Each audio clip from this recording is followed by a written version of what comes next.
Hey, I'm Chris Jacobs, and you're tuned in to another episode of Griot's Garage, Cars We Can't Sell. Right now, I'm rolling in a 1972 three-door Suburban that's been on many a family road trip. It's basically an heirloom, and you're about to hear all about it from Nick and Richard Griot. This is definitely a car we cannot sell. This is our 1972 Chevrolet Suburban. Yeah, it's a C20. So the C is a two-wheel drive versus the K, which were four-wheel drives. I bought this thing down in San Jose. It had 190,000 miles on it. So flew down to San Jose thinking, oh, I'm gonna do, the Monterey weekend of racing and stuff. It was on its second engine by then. And the person that I was with got bit by a spider that was underneath the seat, and it had the old Mexican blankets on the seats and stuff. And I just said, nah, I'll just fly home, because I didn't know if I could make it. But it was bought on eBay over a couple beers. My best decisions are having a beer or two and then getting on eBay and doing something that I'll regret for the rest of my life. However, this isn't one of them. I think you've got a Hall of Fame batting average, and that's still 3 out of 10, right?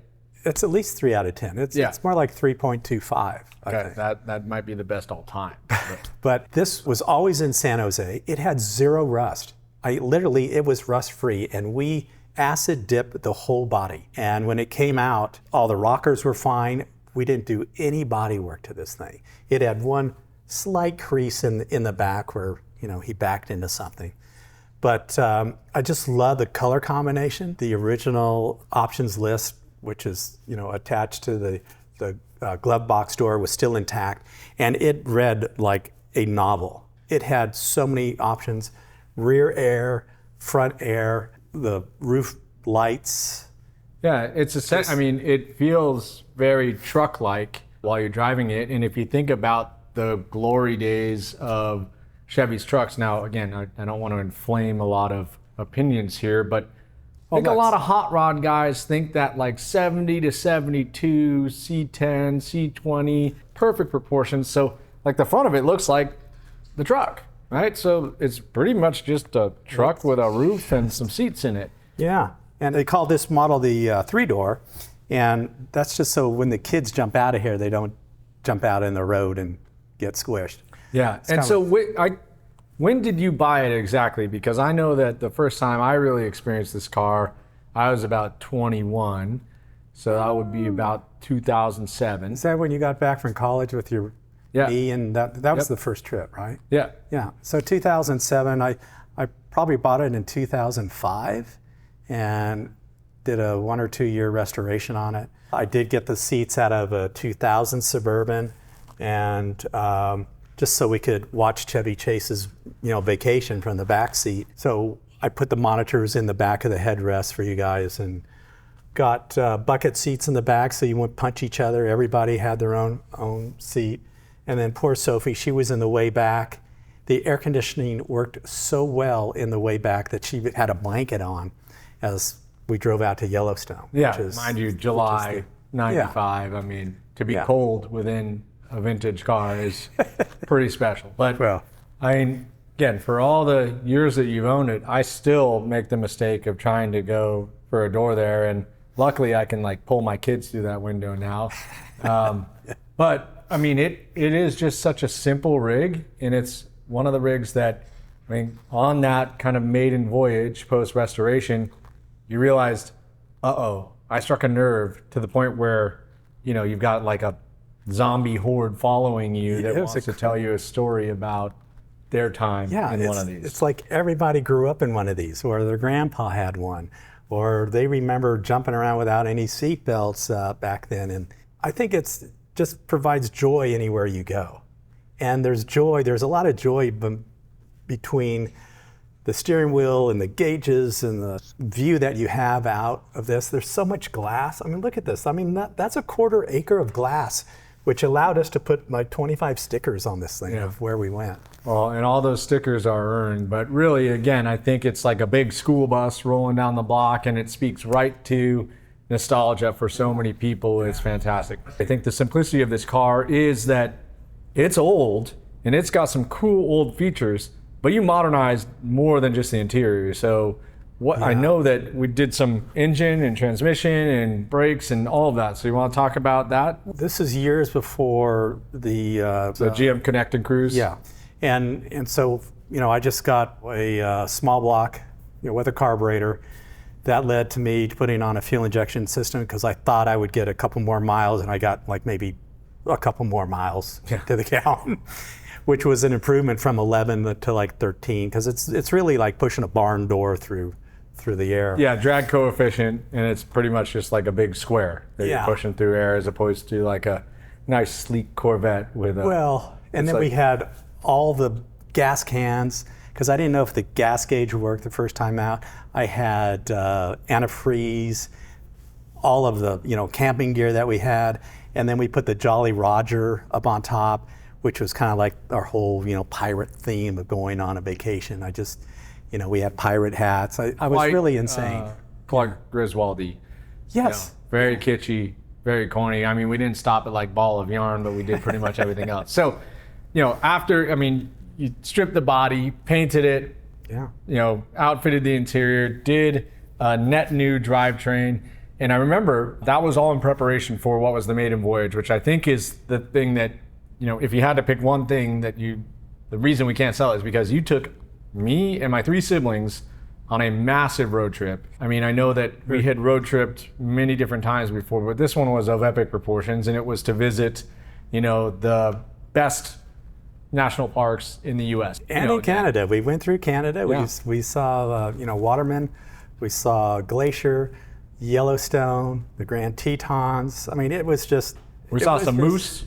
Yes. Yeah. I've been looking for a moose my whole life, and I saw one in the wild, and I think that about was like, lost it. It predates Apple Maps, so we had like a Garmin thing, and I remember we got on a dirt road, and the thing just started to spin. Yeah. And all of a sudden we'd come around this corner, and there's a little pond, and there's just a female moose standing right there, just chewing on some stuff. So that was incredible. And again, we started in Tacoma, Washington, and we made an enormous loop and drove back, and it's you and all 4 of your kids. And I just had reconstructive surgery on my ACL, and I was sitting in this thing forever, and I remember having to just get out and stretch. But we didn't kill each other. No. And we camped out in Yellowstone. Yeah. No one got mauled by a bear. Your mama was a little concerned that I wouldn't bring all 4 of you back, and no one got hurt. Nobody was strapped to the rooftop in a rocking chair. No. And Edna, for anybody.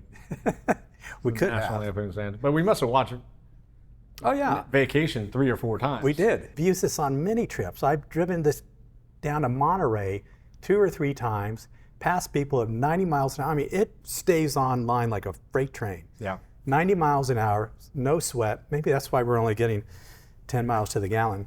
Well, and I think the thing about this that makes it so transcendent, why it's so important, is that now, with my own kids and my brother Philip, who was the one who, once we got done with that road trip, which could have been family hell, he told you, like, I want to use this for my kids. Yeah, so that was, I get a little teared up when I promised I wouldn't, do this on camera.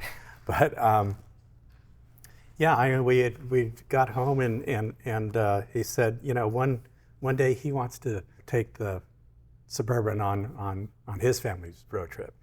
And I just thought, that's what life's about, right? It's just like giving people memories and giving people, or especially your children, all the tools to have them grow up and be kind and wonderful people. And that was like the most endearing comment I had heard in a long time. Yeah, and the thing is, like, in the period of time that we've owned this vehicle, all your kids, except for one, have kids, and we've all used it. Yeah. And I think the crazy thing is this car, it was restored once. Yes. Right? We've broken some things along the way. In fact, last year when Philip and I drove it down to Monterey, a wheel bearing blew up, and it sounded like somebody had stabbed a pig in the side, and it was just making this horrendous squealing noise. But we were able to diagnose it and fix it at the racetrack and drove it right back home. Yeah. So, this thing has held together. But the crazy thing, being your son and thinking, oh yes, old jalopy versus perfectly safe modern car. This will create memories for my kids.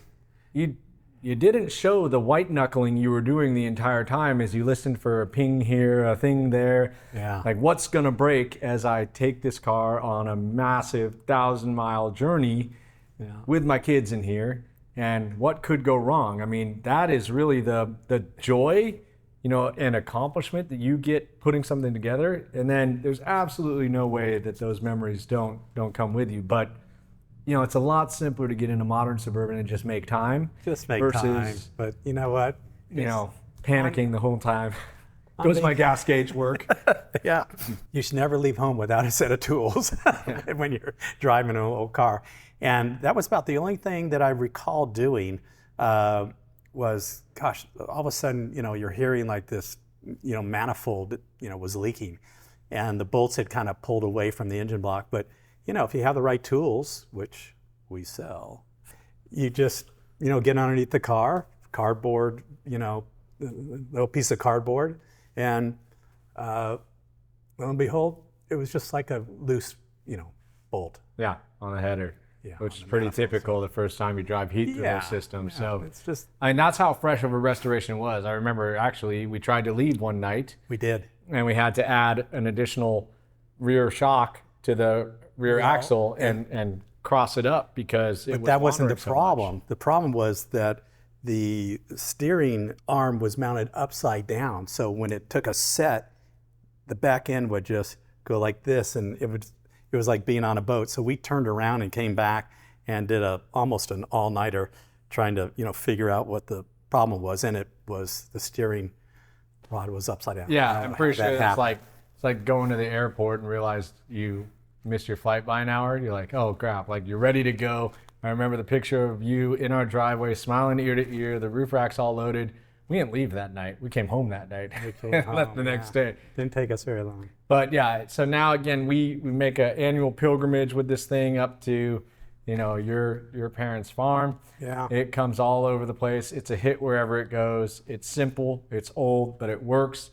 I think we've just ticked over 17,000 miles. That's what it says. On the odometer, so that's since restoration. So we're in the 200s now. Obviously, super well-built car, and we'll maintain it and upgrade it as time goes on, because now you can do a lot more than in the early 2000s. Yeah, so. I think we need a LS motor in here, LS96. Yeah, in Roadster Shop, if you're listening, we probably need a frame too. But this car has been all over the Griot's Garage marketing and on multiple covers. It's very much a part of the image we've portrayed to our customer about the fact that we use the cars that we build and care for. And this is our family truckster. So you definitely were trying to make a mark on me and my siblings, and you did.